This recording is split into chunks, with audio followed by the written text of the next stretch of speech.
So we're going to talk a little bit about venous thromboembolic disease prophylaxis, because a new set of recommendations came out last year. The one before that was in 2004, and there are a couple of things that had changed.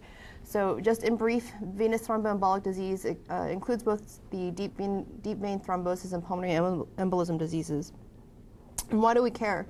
And it's because in surgical patients, which is basically all of our patients, it can be as high as 60%, depending on which article you read. Death can occur in about 6% of DVT cases and 12% of PE cases within 1 month of diagnosis. Just because they're not dying in the hospital does not mean that they're not suffering from this disease once they leave us. And it's not uncommon that we'll get a report from a nursing home somewhere that's saying that they have a patient who just fell down dead because they had a massive PE, even after they've been discharged.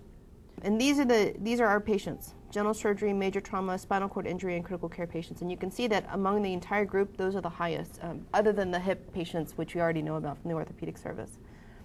So it's a huge problem with our patient population.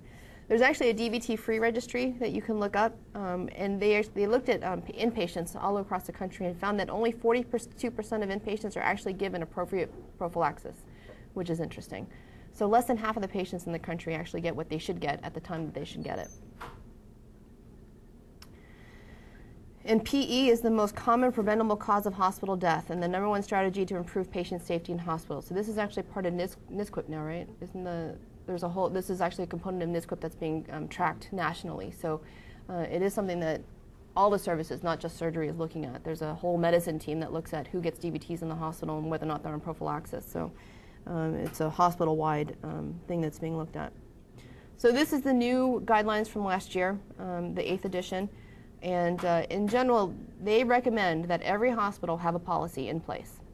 They don't actually say what your policy should be, but they say that you should have a policy and that you should have computer decision support systems, pre-printed orders, and a periodic audit and feedback, which the last part, the audit and feedback, is something that just got put into place within the hospital system within the last year.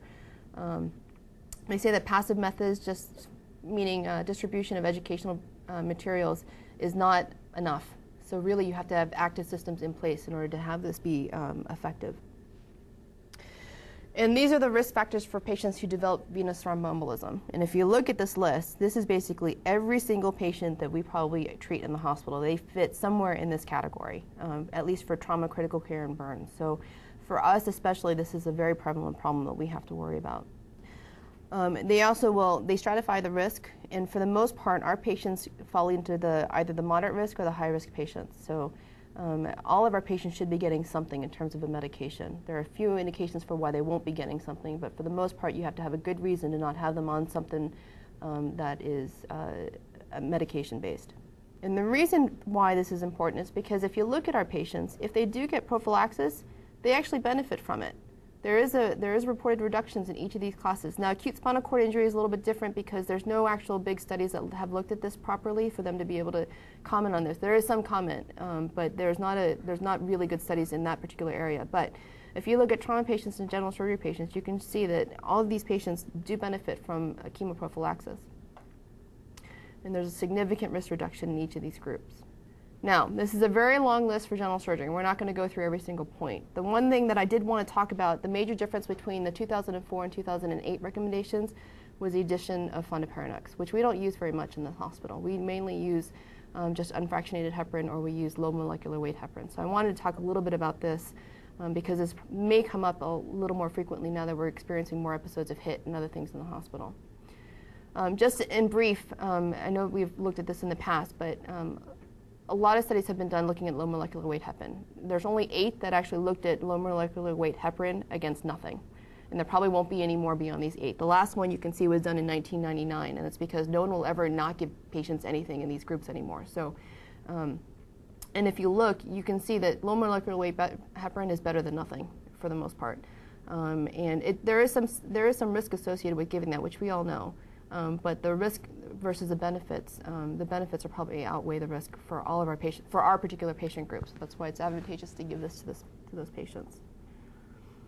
These are all the studies that have looked at low molecular weight heparin versus unfractionated heparin. There's 51 of them. There's quite a few.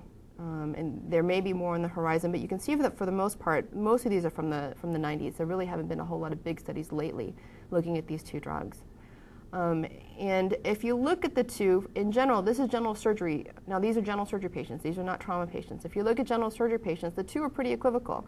Anything that falls on that line means that there's really not necessarily benefit one way versus the other. If they're off the line one side or the other, that means that that side definitely has a significant benefit. So really, either one is probably good enough for our patients in terms of just moderate risk general surgery patients, and that's the recommendation.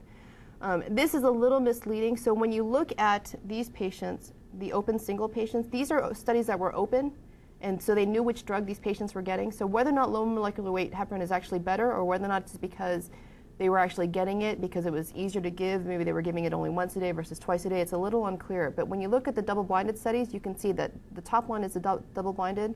There's really no benefit between low molecular weight heparin versus giving unfractionated heparin. So again, you can probably give either in the moderate risk general surgery patient. This was all the 51 general surgery studies that they looked at.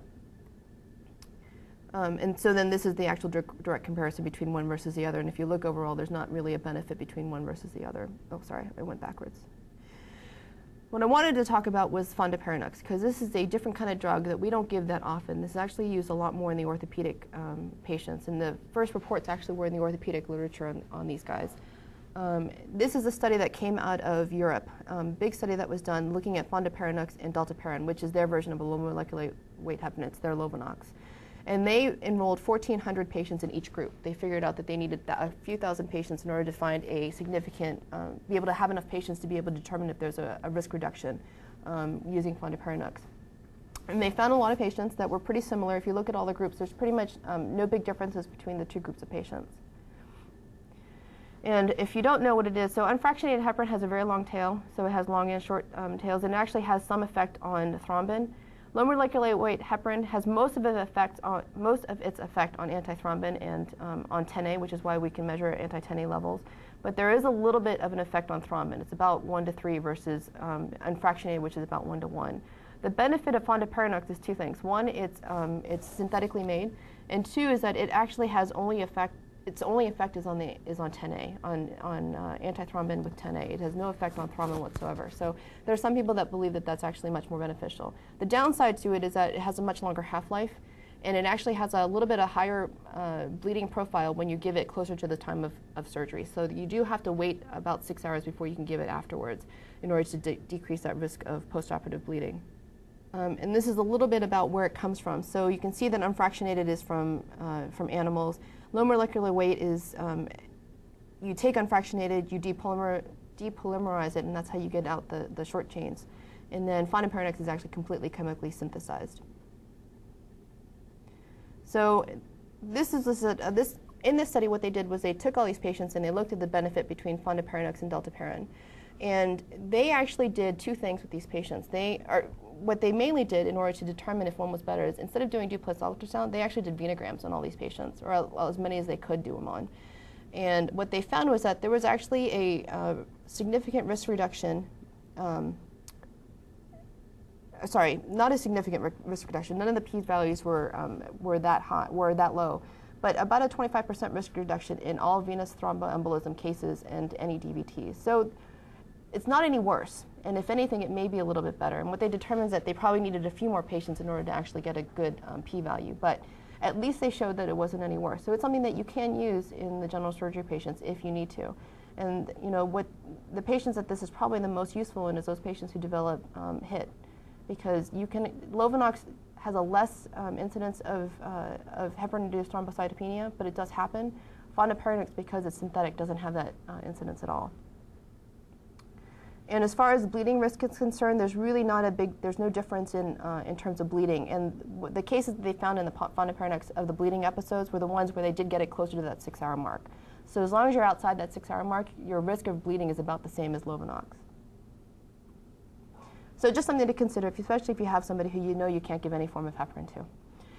I wanted to talk a little bit about the trauma patients, but more specifically, I wanted to talk about one aspect. So just in brief, major trauma patients have a DVT risk of about greater than 50% without thromboprophylaxis. Somebody actually looked at this one time way long ago. And if you don't give them anything, they're going to get DVTs on you. And fatal PE is the third leading cause of death in patients who survive your first 24 hours. At least that's what it used to be. I don't know what the current numbers are. I don't know that anyone has a good study looking at the current numbers, but it's still pretty high. If you have multi-trauma patients, so lower extremities we already knew had a high incidence, but when you actually start adding different parts of other body parts that have injuries to them, that incidence actually goes way up. So it's something that we seriously have to consider in our trauma patient population, because for the most part we have a pretty good number of major trauma patients who have more than one injury. So this is something that we seriously need to consider in our patients. When they looked at trauma patients, these were the independent predictors of patients who were going to get venous thromboembolism disease. So spinal cord injury, which we all know, lower extremity or pelvic fractures, patients who need surgery, they don't specify what kind of surgery, they just said any kind of need for surgery. Say patients who have a femoral venous line or repair of a major vein, so that means any kind of venous trauma. Their age, so the older they are, the more likely it is that they're going to have a DVT or a PE. Prolonged immobility, and delay in commencement of thromboprophylaxis. That was actually a big one. If you don't start it early, then you probably are going to have a higher likelihood of developing a clot somewhere. Now, this is, again, a very long list of recommendations for our patients, but what I wanted to go over was this one, because if you looked at the recommendations from 2004, they did not come out against ultrasound screening. All they said in 2004 is that we recommend it in this group of patients, the high-risk patients, so the spinal cord injury, the patients with the lower extremities, and the ones who don't get prophylaxis or have suboptimal prophylaxis. This is actually the first time they've actually come out against routine ultrasound screening, which is something that we do in this hospital all the time. But so I just wanted to talk about this just a little bit because this was the one thing that was different between 2008 and 2004. So low dose heparin or unfractionated heparin and low molecular weight heparin. We use low molecular weight heparin for a reason, and that's because in the major trauma patients, it's been shown that low dose heparin is not enough. These patients will develop DVTs. So for our patients, we routinely put everyone on Lovenox, and that should be your standard of care. And you can see that there's a significant decrease in the percentage of patients who end up with DVTs if they get Lovenox versus low-dose heparin, especially in those patients with leg fractures, but even in the patients without. So it's not